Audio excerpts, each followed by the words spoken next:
मैं लक्ष्मी निराशा में आशा कार्यक्रम में आप सभी श्रोताओं का स्वागत करती हूँ। आप सबों को मेरा प्यार भरा नमस्कार।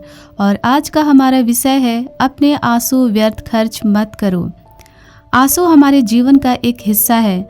आंसू यह प्राकृतिक है। आंसू या इंसानी जज्बातों का वो हिस्सा है जो गम और खुशी दोनों ही परिस्थितियों में गिरते हैं।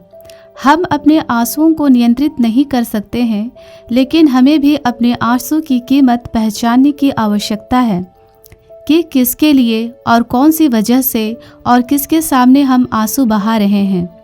हमें यह भी सोचने की आवश्यकता है कि हम अपने बहते आंसू के बदले क्या अर्जित कर रहे हैं। क्या हमें लोगों से झूठी सहानुभूति मिल रही है, या बहाए हुए आंसुओं का मजाक उड़ाया जा रहा है, या इन आंसुओं की कीमत दूसरों के सामने कुछ है ही नहीं। यहाँ प्रश्न यह उठता है कि हमारा आंसू व्यर्थ कब हो जाता है।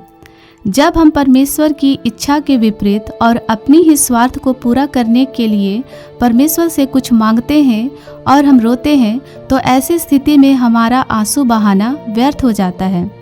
और जिस चीज़ की इच्छा रखते हुए हम आंसू बहाते हैं, हमारा मन भी कहीं न कहीं यह गवाही दे देती है कि यह इच्छा हमारे जीवन के लिए सही है अथवा गलत। आइए बाइबल की एक कहानी के माध्यम से आंसुओं की कीमत को जानते हैं। यह कहानी सामुएल की पहली पुस्तक से ली गई है। हन्ना नाम की एक स्त्री थी जो निसंतान होने के कारण बहुत दुखी थी।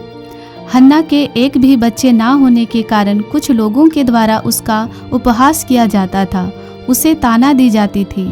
हन्ना इस बात से अत्यंत दुखी होकर रोती रहती और खाना भी नहीं खाती थी।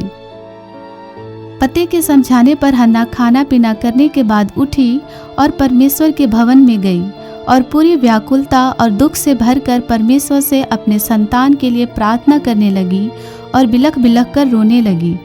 वह दुख से इतनी भरी हुई थी कि हन्ना प्रार्थना के समय उसके होठ हिलते तो थे, परंतु शब्द स्पष्ट सुनाई नहीं देते थे। परमेश्वर के भवन में यह सब कुछ होते हुए एली नामक याजक देख रहा था और वह समझा कि यह स्त्री नशे में है। लेकिन जब एली याजक ने यह बात सुनी कि हन्ना बहुत शोकित और चिढ़ाए जाने के कारण दुख से भरकर इस तरह से विनती कर रही है, तो एली याजक ने कहा, हे स्त्री, कुशल से चली जा। परमेश्वर तेरी ओर दृष्टि करे, तेरी शुद्धि ले और तुझे मन चाहा वरदान दे।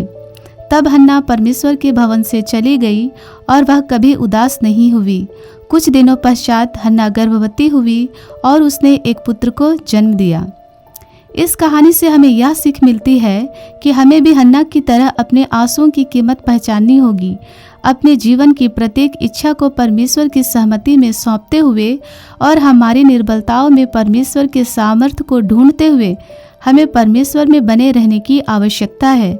यह स्वाभाविक है कि हमारे आंसुओं पर हमारा नियंत्रण नहीं रहता, लेकिन हन्ना की तरह हम भी व्यर्थ आंसू ना बहाकर केवल परमेश्वर पर अटूट विश्वास रखें और उसी के आगे अपना दुख बोलकर रोएं। आज के इस कहानी से परमेश्वर आप सबों को आशीष दे। धन्यवाद।